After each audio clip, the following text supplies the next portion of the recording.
Ya, Iya. selamat pagi adik-adik atau Iya. selamat apa ya? Selamat pagi Kak. Oh, pagi ya. Dan ini juga adik-adik sudah masuk di bulan ke-8 ya Kak ya. Iya. Bulan Agustus. Wah, nggak Sudah berasa. pada baru mulai masuk Iya, sekolah ya baru kemarin. mulai masuk ajaran baru ya Kak ya. Iya. Wah, nggak berasa.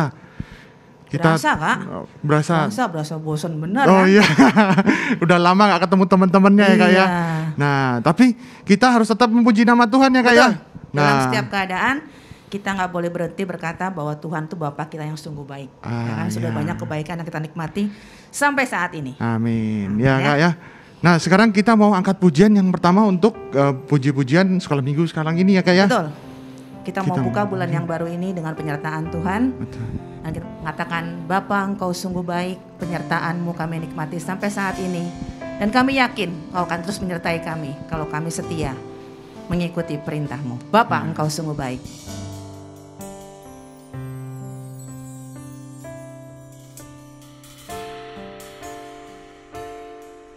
Bapa,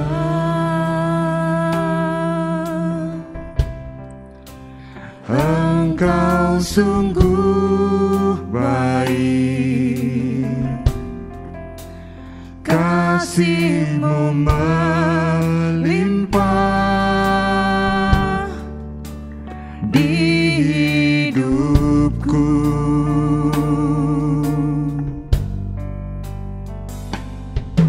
Bapa,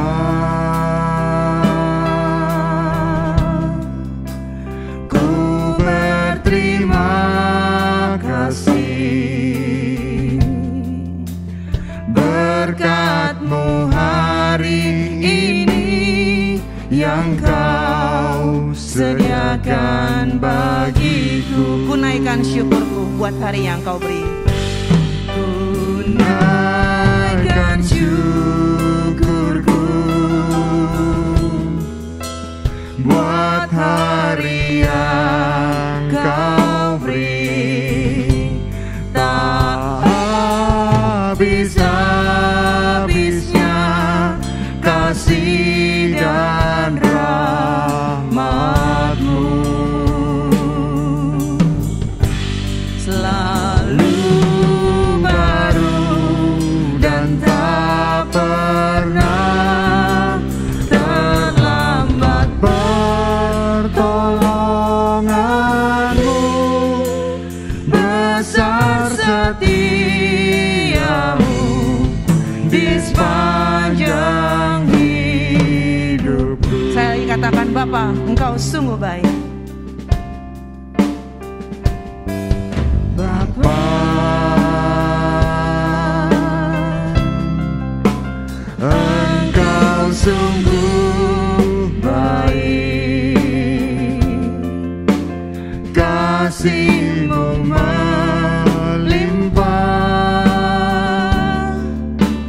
di hidupku.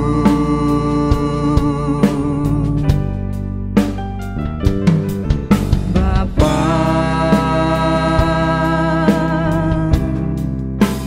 Ku berterima kasih, berkat-Mu hari ini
Besar setia, Besar setiamu Tuhan. besar Setiamu, besar setiamu Tuhan. besar Setiamu di sepanjang hidupku. Tuhan, terima kasih buat pagi hari ini Tuhan, karena Engkau selalu memimpin kami, karena Engkau selalu melindungi kami. Tuhan, dengan Engkau memberikan kami kesehatan. Tuhan, kalau sebentar kami mau mengucap syukur, memuji nama-Mu, biarlah puji-pujian ini menjadi dupa yang harum di hadapan-Mu, dan kami mau terus memuliakan nama-Mu saja ya Bapa. Terima kasih. Kita memulai acara sekolah minggu ini dari awal hingga akhirnya kami serahkan ke dalam tangan-Mu. Hanya dalam nama Tuhan Yesus Kristus. Haleluya. Amin. Ya, kita lanjutkan ya Kak. Betul Kak.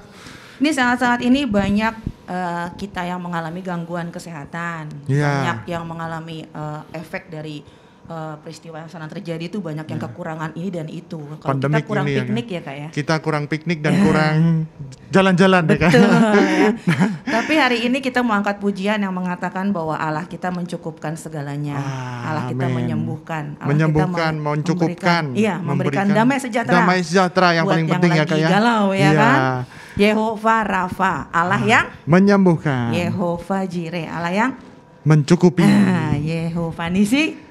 Panji keselamatan. Betul, terakhir Dan- Yehova Shalom, dia adalah sang damai. Ya, kita angkat pujian yuk, ini ya. Kita sama-sama pujian ya Kak ya. Dialah Allah yang menyembuhkan.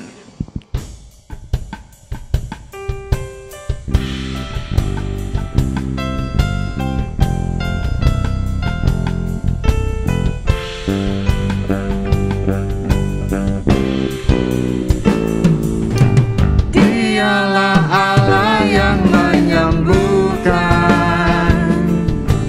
Dialah Allah yang mencukupi. Dialah panji keselamatan. Dialah Raja. Katakan dialah Allah yang menyembuhkan. Dialah Allah yang menyembuhkan. Dialah Allah yang mencukupi. Dialah panji keselamatan. Dialah Raja damai. Yehova Rafa, Allah yang menyembuhkan. Yehova Jireh, Allah yang mencukupi. Yehova Nisi, panji keselamatan. Yehova Shalom. Sekali lagi, dialah Allah yang menyembuhkan. Dialah Allah yang menyembuhkan. Dialah Allah yang mencukupi. Dialah panji keselamatan. Dialah Raja damai. Yehova Rafa, Allah yang menyembuhkan. Yehova Jireh, Allah yang mencukupi. Yehova Nisi, panji keselamatan. Yehova Shalom.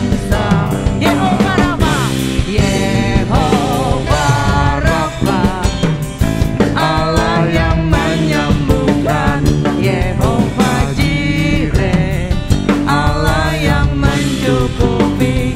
Yehova Nisi, panji keselamatan. Yehova Shalom sang. Yehova Shalom sang damai.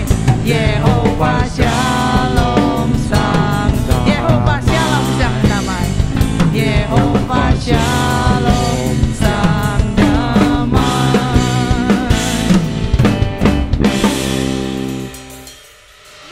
Semangat ya Kak. Semangat Kak. Semangat. Karena sudah dikasih kesembuhan ya Iya, kan Kak, kasih dicukupi juga Dikasih damai sejahtera dari ya Tuhan. kan. Ya. Sekarang ngapain nih Kak? Sekarang kita mau bagian terpenting nih Kak, mau mendengarkan firman Tuhan. Iya. Ya. supaya kita dapat mendengarkan firman Tuhan, kita buka hati kita, lembutkan hati kita untuk bisa Tuhan tabur dengan firman-Nya. Iya, ya. supaya firman-Nya juga menguatkan kita. Yang nanti akan disampaikan oleh Kak Yusuf juga ya, Kak? Ya, yuk kita sama-sama. Pujian apa, Kak? Kita mau sepertimu, Yesus. Kita sambut firman Tuhan.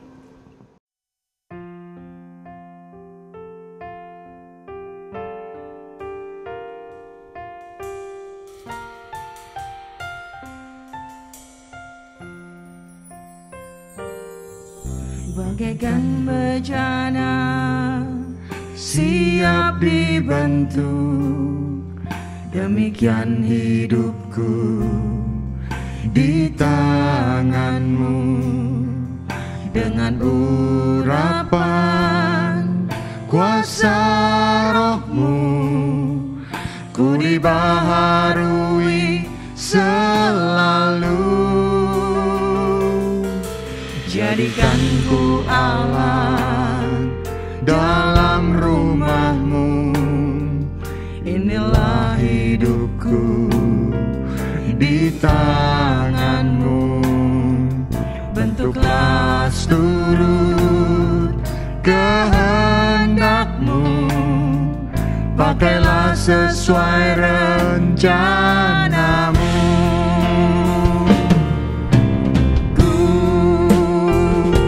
Seperti-Mu, Yesus, disempurnakan selalu dalam segenap jalanku, memuliakan nama-Mu. Bagaikan bejana siap dibentuk, bagaikan bejana siap dibentuk, demikian hidupku di tangan-Mu. Dengan urapan kuasa Roh-Mu, ku dibaharui selalu. Jadikan ku Allah dalam rumah-Mu, inilah hidupku di tangan-Mu. Bentuklah seturut kehendak-Mu, pakailah sesuai rencana-Mu. Ku mau seperti-Mu, Yesus. Ku mau seperti-Mu, Yesus, disempurnakan selalu dalam segenap jalanku, memuliakan nama-Ku. Mau seperti-Mu, Yesus. Ku mau seperti-Mu, Yesus, disempurnakan selalu dalam segenap jalanku, memuliakan nama-Mu. Memuliakan nama-Mu. Memuliakan nama-Mu. Memuliakan nama-Mu. Memuliakan nama-Mu.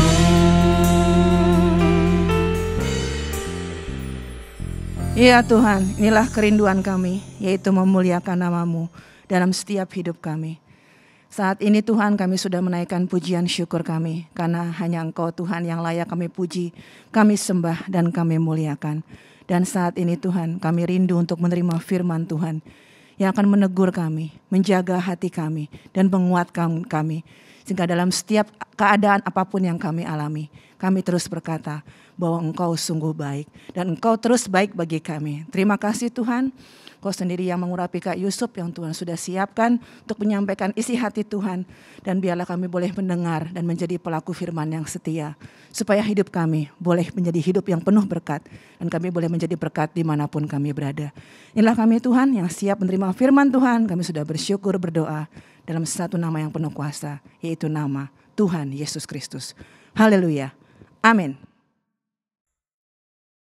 Ya, halo adik-adik semuanya, selamat hari Minggu, selamat bertemu kembali. Karena saat ini kita masih harus tetap melaksanakan ibadah online, tapi sungguh kita bersyukur karena Tuhan yang selalu baik sudah menghantarkan kita saat ini untuk memasuki bulan yang baru. Ya, tentunya dengan segala hal yang sudah kita jalani sepanjang bulan yang lalu, bahkan juga selama kurang lebih sudah kita menjalani 7 bulan. Hari ini kita memasuki bulan yang baru di tahun 2021 ini, di bulan Agustus, tentunya dengan rahmat dan anugerah Tuhan yang terus menyertai langkah perjalanan kehidupan kita. Nah, saat ini kita akan belajar tentang kebenaran firman Tuhan. Ya, sepanjang bulan ini kita akan belajar tentang Yosua. Dan kali ini kita akan belajar dari kisah tentang 12 pengintai. Ya.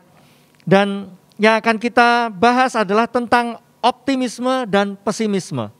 Artinya secara gampang ya, ada orang yang penuh harapan, ada orang yang menjalani kehidupan ini dengan keputusasaan, dengan gak punya harapan, dengan merasa, aduh kok hidupnya gini-gini amat gitu. Tapi ada juga orang yang menjalani kehidupan selalu dengan semangat yang penuh, dengan satu keyakinan. Dan itu biasanya yang bisa melakukan itu adalah anak-anak Tuhan yang berjalan di dalam kebenaran firman Tuhan. Kita lihat kebenaran firman Tuhan dalam Yeremia 29 ayat yang ke-11. Yeremia 29 ayat yang ke-11. Sebab aku ini mengetahui rancangan-rancangan apa yang ada padaku mengenai kamu. Demikianlah firman Tuhan, yaitu rancangan damai sejahtera dan bukan rancangan kecelakaan, untuk memberikan kepadamu hari depan yang penuh harapan. Nah, firman Tuhan ini tentunya sudah kesekian kalinya kita dengar.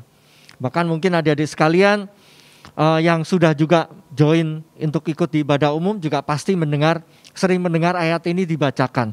Dan ayat ini berkaitan dengan sebuah jaminan yang Tuhan berikan, bahwa Tuhan memberikan kita yaitu masa depan yang penuh harapan.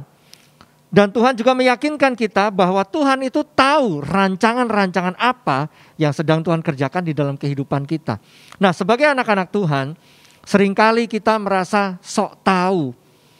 Sehingga apa yang kita lakukan, sehingga apa yang kita jalani, kita gak lagi mengandalkan hikmat Tuhan, kita tidak lagi mengandalkan kekuatan yang datangnya daripada Tuhan, tapi kita seringkali mengandalkan kemampuan dan cara berpikir kita manusia yang seringkali juga sudah selalu kita pelajari, dan bahkan mungkin kita juga selalu membuktikan seringkali cara berpikir kita adalah cara berpikir yang salah dan bertentangan dengan kebenaran firman Tuhan. Nah, kali ini kita akan belajar, dan tentunya belajar dari bangsa Israel. Ini adalah sebuah bangsa yang seringkali juga kita pelajari, dan kita akan membaca di dalam Bilangan 13. Bilangan 13 ayat 1 sampai dengan ayat yang ketiga, dan nanti dilanjutkan dengan ayat ke-17. Kakak bacakan dahulu Bilangan 13 ayat 1 sampai dengan ayat yang ketiga. Tuhan berfirman kepada Musa, suruhlah beberapa orang mengintai tanah Kanaan yang akan kuberikan kepada orang Israel. Dari setiap suku nenek moyang mereka haruslah kau suruh seorang, semuanya pemimpin-pemimpin di antara mereka. Lalu Musa menyuruh mereka dari padang gurun Paran sesuai dengan titah Tuhan. Semua orang itu adalah kepala-kepala orang Israel. Bilangan 13 ayat 17. Maka Musa menyuruh mereka untuk mengintai tanah Kanaan. Katanya kepada mereka, pergilah dari sini ke tanah Negeb dan naiklah ke pegunungan. Ayat 18 sekalian saya kakak bacakan. Dan amat-amatilah bagaimana keadaan negeri itu. Apakah bangsa yang mendiami kuat atau lemah? Apakah mereka sedikit atau banyak? Nah, jadi kita tahu semua bahwa kisah ini adalah kisah pengintaian. Jadi Tuhan minta agar Musa mengutus perwakilan dari 12 suku Israel, masing-masing satu orang untuk berangkat mengintai ke tanah Kanaan. Mereka melakukan apa yang Tuhan mau dan mereka melakukan apa yang sudah Tuhan perintahkan. Tuhan mengumpulkan, terus berangkatlah ke-12 pengintai ini menuju ke tanah Kanaan. Kita lanjut. Bilangan 13 ayat 25, Bilangan 13 ayat 25 sampai dengan ayat yang ke-33. Sesudah lewat 40 hari, pulanglah mereka dari pengintaian negeri itu. Dan langsung datang kepada Musa, Harun, dan segenap umat Israel di Kades, di padang gurun Paran. Mereka membawa pulang kabar kepada keduanya dan kepada segenap umat itu, dan memperlihatkan kepada sekaliannya hasil negeri itu. Mereka menceritakan kepadanya, kami sudah masuk ke negeri kemana kau suruh kami, dan memang negeri itu berlimpah susu dan madunya, dan inilah hasilnya. Hanya bangsa yang diam di negeri itu kuat-kuat, dan kota-kotanya berkubu dan sangat besar. Juga keturunan Enak telah kami lihat di sana. Orang Amalek diam di tanah Negeb, orang Het, orang Yebus, orang Amori diam di pegunungan, orang Kanaan diam di sepanjang laut dan sepanjang tepi sungai Yordan. Kemudian Kaleb mencoba mententeramkan hati bangsa itu di hadapan Musa. Katanya, tidak, kita akan maju dan menduduki negeri itu, sebab kita pasti akan mengalahkannya. Tetapi orang-orang yang pergi ke sana bersama-sama dengan dia berkata, kita tidak dapat maju berperang, kita tidak dapat maju menyerang bangsa itu, karena mereka itu lebih kuat daripada kita. Juga mereka menyampaikan kepada orang Israel kabar busuk tentang negeri yang diintai mereka dengan berkata, negeri yang telah kami lalui untuk diintai adalah suatu negeri yang memakan penduduknya, dan semua orang yang kami lihat di sana adalah orang-orang yang tinggi-tinggi perawakannya. Nah, jadi di sini kita menemukan ada dua kubu. Setelah mereka kembali dari pengintaian, ada dua kubu yang mengatakan bahwa tanah Kanaan itu adalah tanah yang subur, tanah yang makmur, memang berlimpah susu dan madu. Tapi di satu sisi mereka melihat ada banyak sekali kekuatan-kekuatan yang ada di bangsa Kanaan. Ada yang ada di tanah Kanaan. Mereka terdiri dari seperti tadi dibilang ada orang Yebus, terus kemudian ada orang-orang Enak, bahkan juga mungkin orang-orang yang dianggap mereka memiliki perawakan yang tinggi dan mereka secara fisik mungkin kalah tinggi dan jauh lebih kecil daripada orang-orang yang ada yang mereka lihat di sana pada waktu itu. Nah, akan tetapi tadi kita juga baca di situ bahwa ada dua orang, Yosua dan Kaleb, yang memberikan sebuah berita yang lain, bahwa mereka bisa mengalahkan orang-orang yang ada di tanah Kanaan dan bisa menguasai tanah Kanaan itu. Jadi ada dua kubu yang merasa bahwa mereka kesulitan, dan satu lagi kubu yang merasa bahwa pasti mereka bisa melakukannya. 12 pengintai, 10 orang dari pengintai dari suku bangsa Israel, 10 wakilnya mengatakan ini sulit, ini susah untuk dilalui, ini susah untuk dikalahkan. Tapi 2 orang wakil berikutnya, Yosua dan Kaleb, mengatakan pasti kita bisa melakukannya. Nah, optimisme yang dimiliki oleh Kaleb dan Yosua sangat besar. Bukan karena mereka merasa bangsa Israel lebih kuat daripada orang-orang yang ada di tanah Kanaan. Tidak. Tetapi apa? Karena Kaleb dan Yosua telah menjalani satu perjalanan yang panjang ketika mereka keluar dari tanah Mesir sampai di padang gurun ini, sampai pada titik ini. Mereka telah membuktikan bahwa Allah itu tidak pernah meninggalkan mereka. Bahwa Tuhan selalu menyertai, bahkan Tuhan selalu mengawal mereka, memberikan kemenangan demi kemenangan.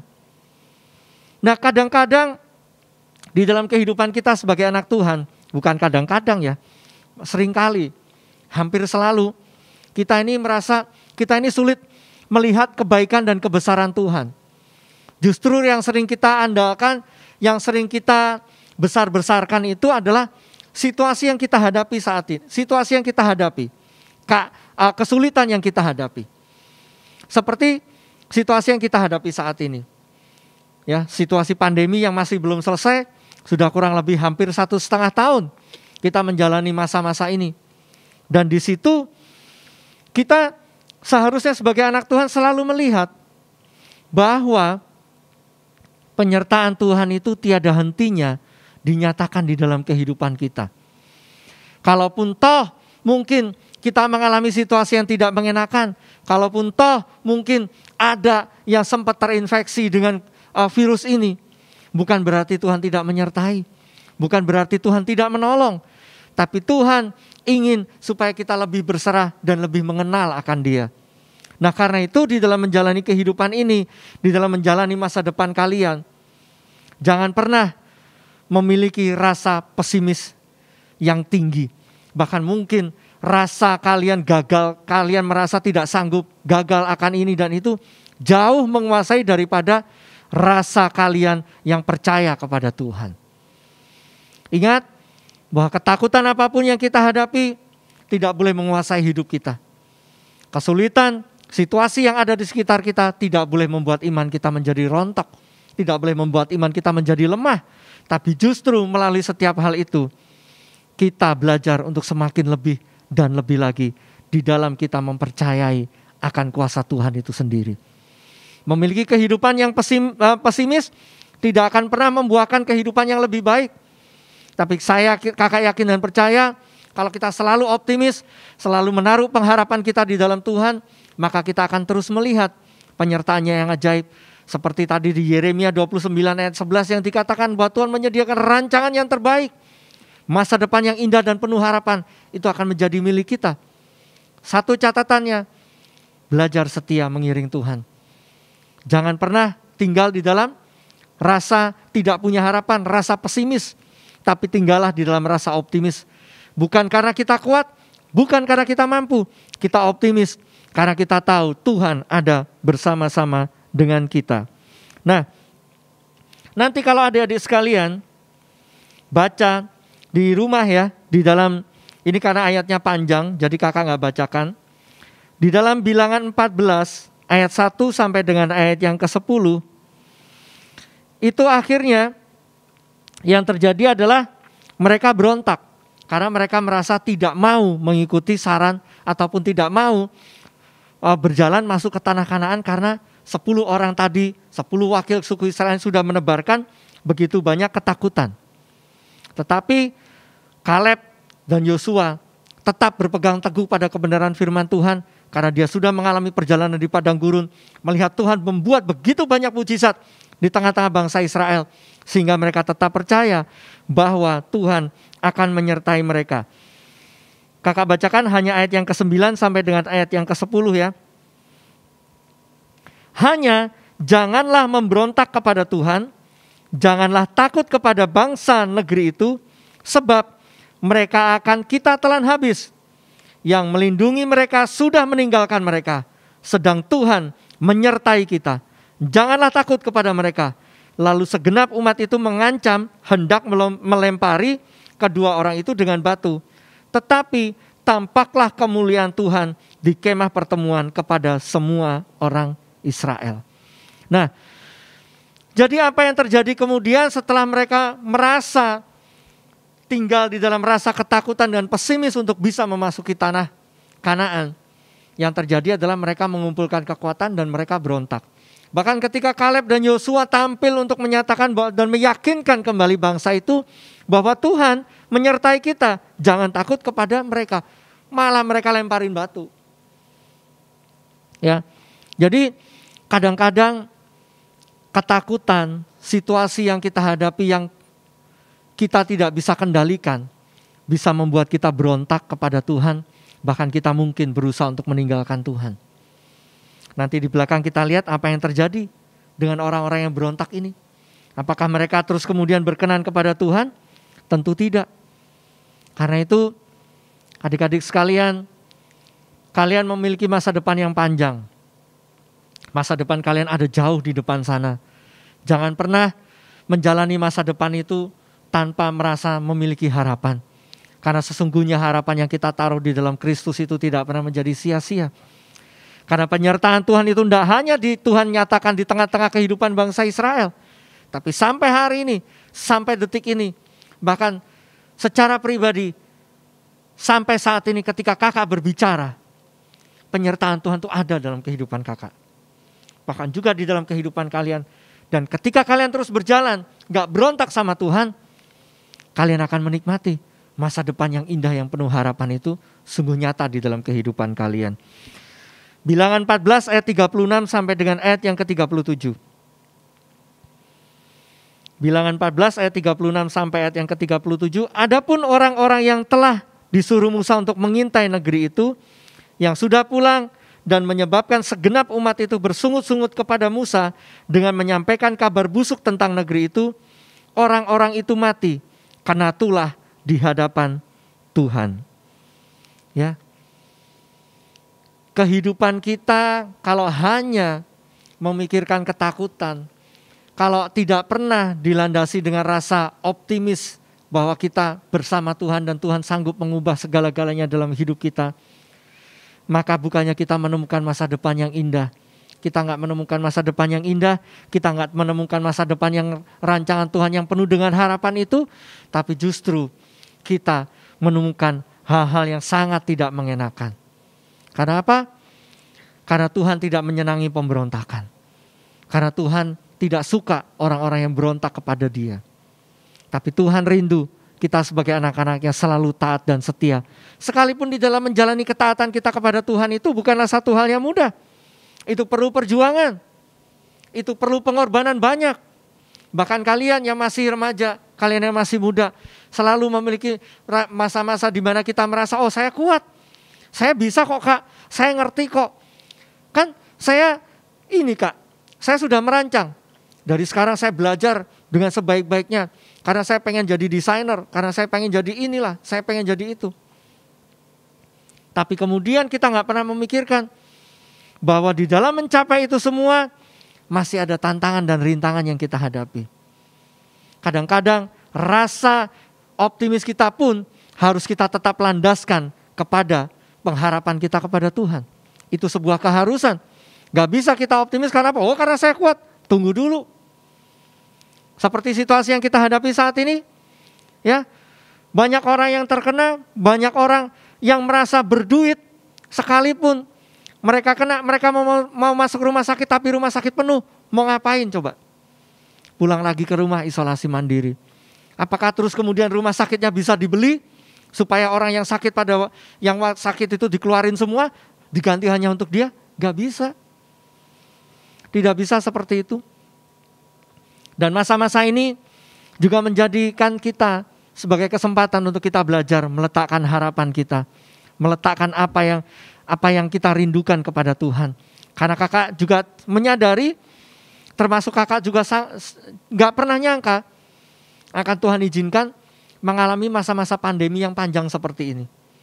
Gak ada satupun kita yang tahu bahwa ini akan terjadi. Tidak ada.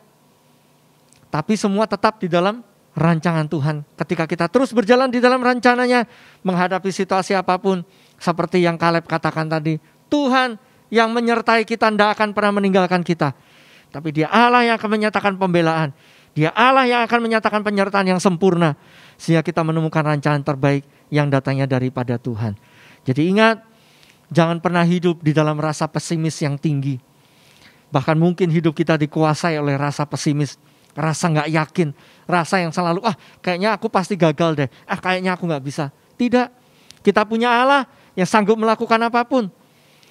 Kalian tugasnya belajar, sisanya serahkan kepada Tuhan. Belajar semaksimal mungkin, seperti yang kalian bisa.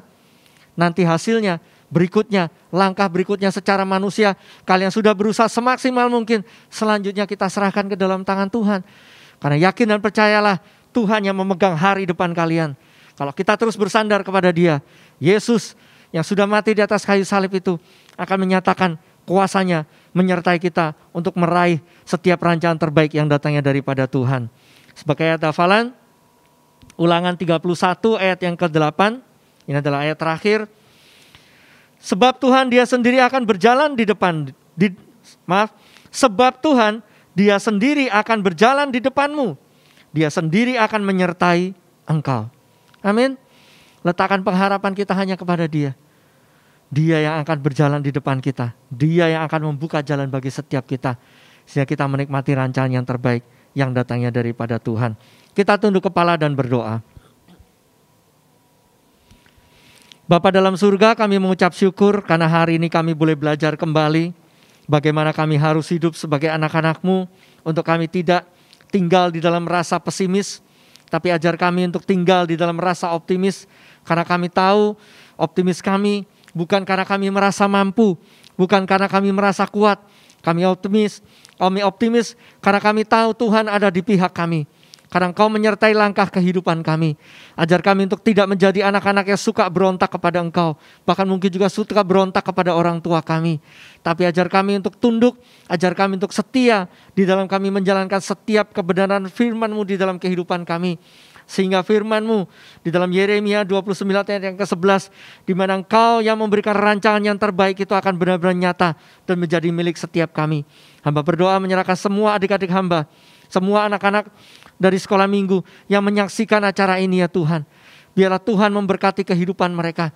Tuhan jamah melalui kebenaran firman-Mu. Sehingga firman-Mu ini akan tertanam di dalam kehidupan mereka. Menjadi bekal bagi mereka melangkah di hari depan mereka.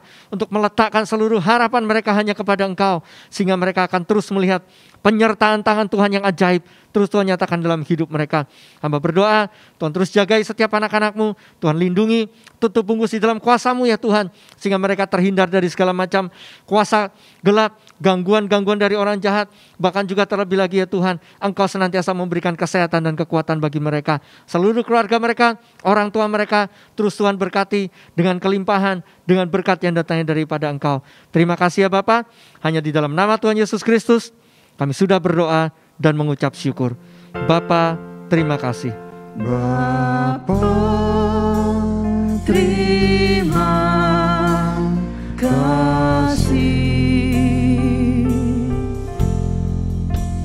Bapa, terima kasih.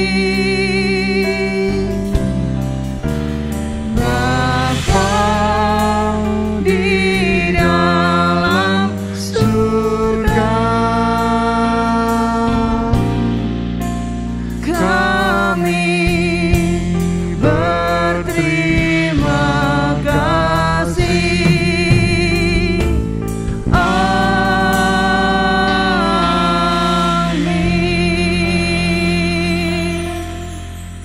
Ya, adik-adik sudah dengerin firman nih Kak? Udah pasti dong Kak. Iya, Kakak harap firmannya itu diingat, ditanam dalam hati buat pedoman hidup ya Kak ya? Iya betul. Hari ini firmannya soal apa sih Kak?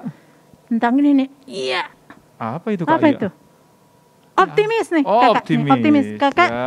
optimis dan pesimis. Jangan. Oh, salah. Setiap anak Tuhan harus Harus optimis. ya. Iya. Pesimisnya dibuang. Buang jauh-jauh. Oke. Nah, hari ini masih berhubungan dengan inti firman hari ini Iya, betul. gitu ya. Nah, kita mau bikin apa? Mau main apa nih Kak? Main game dengan judul kotak-katik silang. Kotak-katik silang ya. Iya. Itu kotak di kotak-katik. Kotak-katik Ah. menyilang-menyilang. Nah, itu judulnya ya. Ya. Nah, untuk seperti apa? Nah, kalian bisa lihat di description box, kalian bisa download ya untuk pertanyaannya, soalnya. Nah, setelah itu kalian bisa kirim seperti biasa di WhatsApp yang tertera di description sini, box. di sini, Bukan di ya. sini Kak, di Di description description box. box. Oke, ya. Nah, pertanyaannya gampang ya Kak ya. Gampang di banget. situ ada 8 pertanyaan. Dapat. Nah, 4 menurun dan 4 mendatar. mendatar. Menurun dan mendatar ya. Nah, 1 sudah kita buka. Nah, sesuai dengan judul firman hari ini. Apa Kak? Optimis. Nah, Udah kelihatan ya, nanti ya akan kelihatan. Nah, Akan di kelihatan ya. petunjuknya itu ada. Nah, mendatar itu ada petunjuknya, ada angka, ada nama tokoh, ada nama tempat, terus ada nama tugas orang yang diutus oleh Musa. Nah, yang menurunnya apa Kak? Yang menurunnya adalah ada angka juga. Menurun ya, kotak iya. menurun ya adik-adik ya. Ada angka, Terus ada nama tokoh juga Terus? dan nama kitab. Nah, Tiga ya? Kalau Jadi ada biasanya tiga kotak kan kalau menurun nggak? hampir sama kayak teka-teki silang, hampir sama kayak teka-teki silang. Iya. Biasanya teka-teki silang kan ada nomornya, nomor 1 apa, nomor 2. Enggak Iya. ini. Kita Ini enggak. terserah kalian. Itu Kalian kegampangan kalau pakai iya, nomor. kalian coba ini nama Cocokin ini sendiri. Jadi makanya Nah. kotak-katik silang. Kotak-katik silang. cocoklogi. Iya, gitu. Ya? Ya. Oke. Oke? Sekali lagi, Kak. Mendatar biar lebih jelas. Kayaknya cepet-cepet. Iya, ada kita angka, ngomongnya. ada nama tokoh, nama tempat, dan nama tugas ke-12 orang yang diutus Musa. Gampang. Gampang ya Nah. adik-adik ya. Menurunnya ada 3. Menurun, kotak menurun tuh kelihatan Iya, nanti di gambar. karena yang satu Ada udah 3. dibuka. Satu udah dibuka, Iya. yang optimis sekarang. Yang satunya adalah angka. Satunya lagi ada nama tokoh. Satunya lagi ada nama kitab. Nah, itu dia ya. Jangan lupa buru-buru di-download, Ya. diisi, terus dikirim. Kirim. Ya, kita tunggu dan kita kasih jawaban yang paling benar Paling dan cepat. paling cepat. 5 Dapat. orang. 5 orang ya Kak ya. Iya, 5 orang terbenar dan Iya. tercepat. Ya. Adik-adik bisa kan ya Kak? Hah? gampang, Pasti bisa ini. Bisa, bisa. Ya. Oke. Ya, kalau Optimis. mereka dengerin firman pasti bisa. Bisa. Ya. Optimis ya. Optimis. Sesuai dengan tema hari ini. Ya, oke. Sekian. Sampai jumpa. Sampai jumpa Kakak tunggu. adik-adik.